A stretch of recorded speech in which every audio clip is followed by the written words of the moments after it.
하나님께서 에스겔 선지자를 마른 뼈들이 가득한 그런 골짜기로 데려가시고 한 상을 보여주십니다.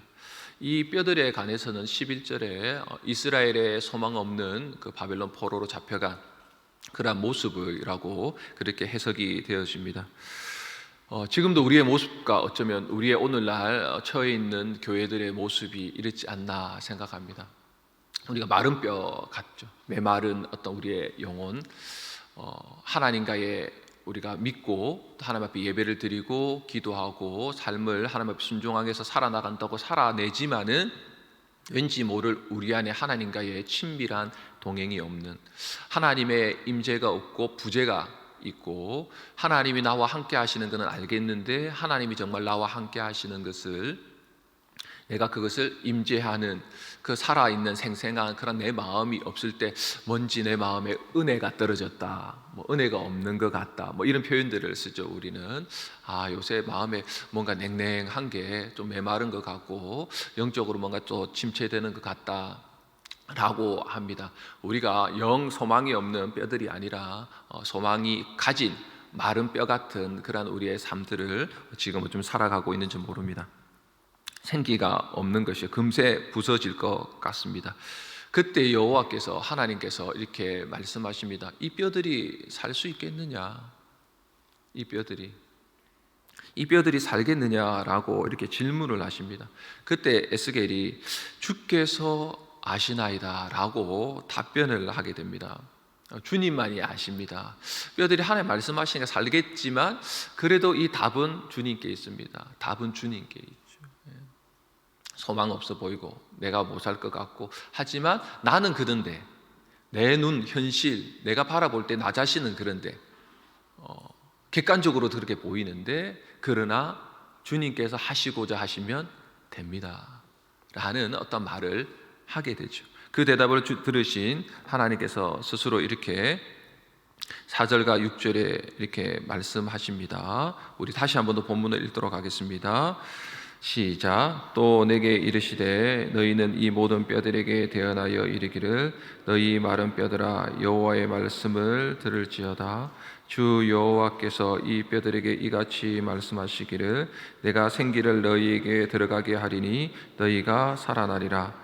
너희 위에 힘줄을 두고 살을 입히고 가죽으로 덮고 너희 속에 생기를 넣으리니 너희가 살아나리라. 또 내가 여호와인 줄 너희가 알리라 하셨다 하라. 여호와께서 에스겔에게 시체를 보여주신 게 아니라 죽은 지 오래된 말라버린 뼈를 보여주셨습니다. 더 이상 소망이 없음을 확인시켜 주신 것이죠. 그런데 마른 뼈들을 보여주신 것은 끝이 아니라 그 가운데 살아날 희망이 있다, 소망이 있다라는 것을 깨닫게 하시기 위해서 마른 뼈들을 보여주신 것이죠. 너희가 살아나리라, 너희가 살아나리라. 두 번을 말씀하신 것입니다. 두 번을 말씀하셨다는 것은 반드시 살아나게 될 것이다 라고 말씀하시는 강조죠. 하나님이 반드시 한 번만 얘기하셔도 살아납니다. 천지를 찔 때도 한 말씀으로 살아났거든. 두 번을 얘기하시면 반드시 너희가 살게 될 것이다. 그리고 그 살아나게 될 때 너희는 알게 될 것이다. 내가 하나님인 것을, 내가 여호와인 것을, 다른 신과 비교할 수 없는 그러한 하나님인 것을, 신인 것을 알게 될 것이다 라고 말씀하십니다. 하나님께서 반드시 마른 뼈 같은 이스라엘이, 그리고 오늘날 주의 교회가, 오늘날 주의 백성이, 오늘날 나의 영혼을 다시 살아나게끔 소생하게끔 하시겠다고 말씀하신다면 그대로 이루어지는 줄 믿습니다. 그럼 무엇으로 살리십니까? 무엇으로 살리시겠다고 주님께서 말씀하고 계십니까? 7절 8절 함께 읽도록 하겠습니다. 7절 8절입니다. 이에 내가 명령을 따라 대언하니 대언할 때에 소리가 나고 움직이며 이 뼈 저 뼈가 들어맞아 뼈들이 서로 연결되더라. 내가 또 보니 그 뼈에 힘줄이 생기고 살이 오르며 그 위에 가죽이 덮이나 그 속에 생기는 없더라. 먼저 하나님이 영혼을 반드시 살리겠다, 너희들의 마른 뼈 같은 너희를 반드시 소망 없는 너희를 살리겠다라고 하시는데 무엇으로 살리겠느냐? 하나님의 말씀입니다. 여러분, 딴 거 없습니다. 다른 데 쳐다보지 마십시오. 다른데 눈짓할 때 좋아 보이는 것이 아니고 여러분에게 이미 있는 그 하나님의 말씀이 가장 위대한 줄 믿을 수 있기를 바랍니다. 여러분이 암송하고 있고 여러분이 그동안 알고 있고 여러분이 은혜 받았고 이미 하나님이 주신 하나님의 약속의 말씀이 여러분을 살리는 것입니다. 여러분의 심령 안에 이미 박혀있는 하나님의 말씀이 여러분의 영혼을 다시 소생하게끔 하는 것입니다. 하나님의 말씀은 생명을 창조하는 능력이 있습니다. 우리가 처음에는 말씀을 읽지요. 처음에는 우리가 말씀을 듣습니다. 그러나 우리가 듣는 것처럼 보이지만 그 말씀이 우리 안에 들어와서 그 말씀이 우리에게 말씀하죠. 그 말씀이 우리의 정수리부터 발끝까지 훑어내리죠. 그때 우리의 영혼이 진단받고 우리의 영혼이 그 말씀 앞에 수술받고 그리고 다시 회복되어지는 것입니다. 하나님께서 창조의 말씀대로 뼈들의 본연의 자리로 위치로 그렇게 찾아가서 하나된 모양으로 그렇게 만듭니다. 하나님의 말씀은 하나되게 만들죠. 원래 있어야 될 자리로 찾아가게끔 만들죠.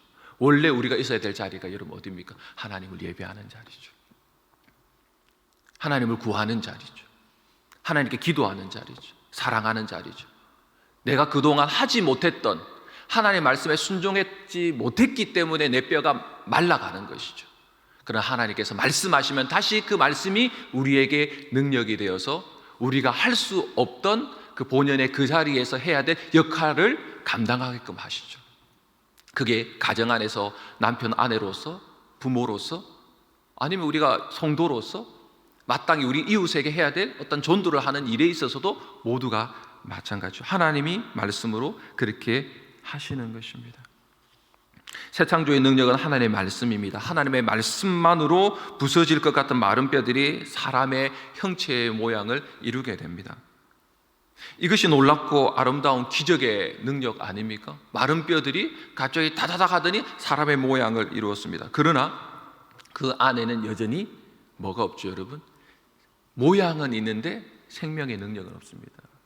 경건의 모양은 있지만 그 안에 능력이 없는 것 같죠. 여전히 그것은 마른 뼈입니다. 죽어 있기 때문에. 그러자 하나님께 다시 에스겔에게 이렇게 되어나라고 말씀하십니다.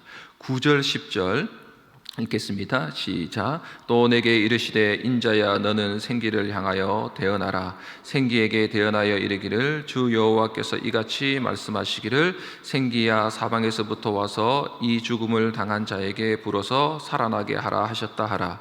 이에 내가 그 명령대로 되어나였더니 생기가 그들에게 들어가매 그들이 곧 살아나서 일어나 사는 데에 극히 큰 군대더라. 하나님의 생명에 창조하는 능력이 이번에는 말씀에서 성령으로 옵니다. 하나님 말씀을 명령으로 에스겔이 대언하여 말할 때에 그 안에 하나님만이 주실 수 있는 생명의 생기, 성령의 역사가 나타나게 됩니다. 이것을 볼 때 우리는 말씀과 성령이 함께 역사할 때 완전체로 하나 되는 영혼의 생명, 또 우리 안에 가정의 생명, 교회의 생명이 살아날 수 있습니다. 우리 교회도 담임 목사님께서 10몇 년 동안은 말씀으로, 지금도 여전히 말씀입니다, 여러분. 말씀으로. 그러나 우리가 금요기도회 때는 성령으로 이제는 그 일을 통하여서 더 하나 되는 완전한 능력으로 쓸 수 있도록 그렇게 목사님께서 말씀을 증거해 주고 있지 않습니까? 그렇다면 우리 생각할 수 있죠. 그러면 말씀이 부족해서 그런 것인가? 능력이 부족해서 그런 것인가? 아니면 성령은 말씀의 도움이 없이는 스스로 아무것도 할 수 없는 것인가? 그렇지 않죠. 말씀과 성령이 상호 보완적으로 사역하게 되는 것이죠. 성령이 일하는 곳에 진정한 참된 성령의 특징은 그곳에 뭐가 있을까요, 여러분? 말씀이 있습니다. 참된 말씀이 있어요. 또 말씀이 역사하시는 그곳에는 생명을 살리고 마른 뼈들이 살아나는 그 소망이 생기는 그곳에는 뭐가 있을까요, 여러분? 성령이 계시는 것이죠. 성령의 교통과 감동과 위로가 그 가운데 하나 되게 하시는 것이죠. 그럼 우리는 성령의 역사 또 말씀의 역사에 그것을 위해서 우리가 오늘 이 자리에 기도하는 자리로 우리는 나온 것입니다.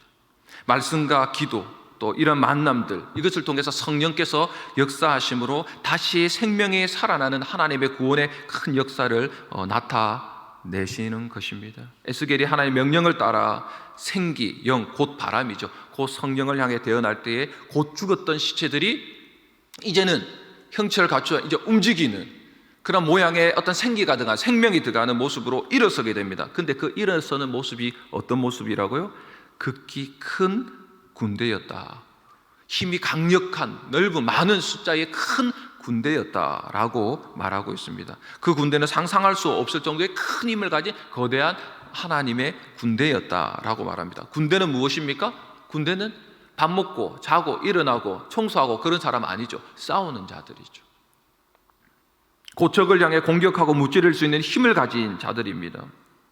말씀과 성령으로 새 생명을 얻은 우리는 세상과 싸울 줄도 알고 또 세상에서 이길 줄도 아는 믿음을 가진 자들입니다.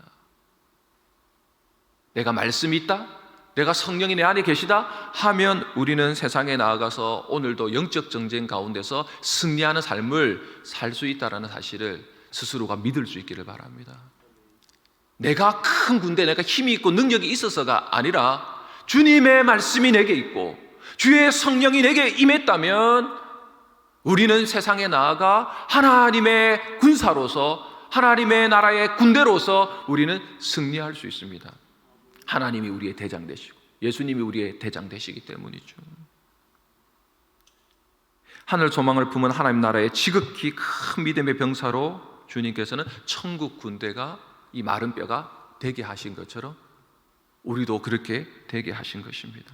마른 뼈 같은 우리의 모습과 삶과 가정과 교회라 할지라도 하나님께서 말씀과 성령으로 역사해 주시면 큰 용사로 세워지는 줄 우리는 믿고 기도할 수 있기를 바랍니다.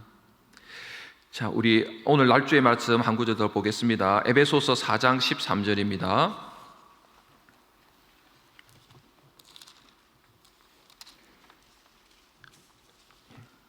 에베소서 4장 13절입니다. 우리 에베소서 4장 13절 읽습니다. 시작. 우리가 다 하나님의 아들을 믿는 것과 아는 일에 하나가 되어 온전한 사람을 이루어 그리스도의 장성한 분량이 충만한 데까지 이르리니. 마른 뼈들이 말씀과 성령으로 하나 되어서 생기가 생기고 큰 군대를 이루었습니다. 그리고 큰 군대를 이루었는데 단순히 먹고 자기 집으로 돌아가고 쉬고 나 이제 살아났으니까 내가 하고 싶은 거 해야지 라고 아니라 큰 군대는 바로 그 지휘관인 군대 대장이신 그 예수님의 지시를 따라서 그렇게 세상에 나아가 이렇게 전쟁을 치르며 하나님 나라를 이루고 확장해 가야 되는 것이죠. 말씀에 순종함으로 또 나가야 되는 것이죠. 여호수아가 이스라엘 백성 이끌고 나갔던 가나안 정복처럼 세상을 나가서 그렇게 살아가는 것이요. 살리는 이유는 하나님이 우리의 영혼을 살리고 말씀으로 성령으로 살리는 이유는 네가 세상에 다시 살아나서 나아가서 네가 원래 하던 일을 통해서 잘 먹고 잘 자고 잘 사고 그리고 성공해라 이런 것이 아니죠. 성공하라고 우리를 살리시는 것이 아닙니다. 그게 목적이 아닌 거죠. 목적을 오늘 에베소서 분명히 말하죠. 너희를 내가 살렸다. 너희가 하나님의 군사가 되었다. 너희가 어떻게 해야 되느냐? 우리의 목적은 하나님 아들 예수 그리스도를 믿고 아는 일에 더욱더 하나 되는 것에 힘을 써라. 교회 안에서 그리고 가정 안에서 삶 속에서 그렇게 힘쓰는 말씀과 성령의 군사가 되어라. 하나님을 그 아는 일에 더욱더 충만한 데 이르기까지. 너희가 충만하냐? 나를 충만하게 알고 있느냐? 내가 너희 안에 충만하게 자리 잡고 있느냐? 내가 너의 어떤 안에서 말씀과 성령으로 충만하게 가득 차 있느냐?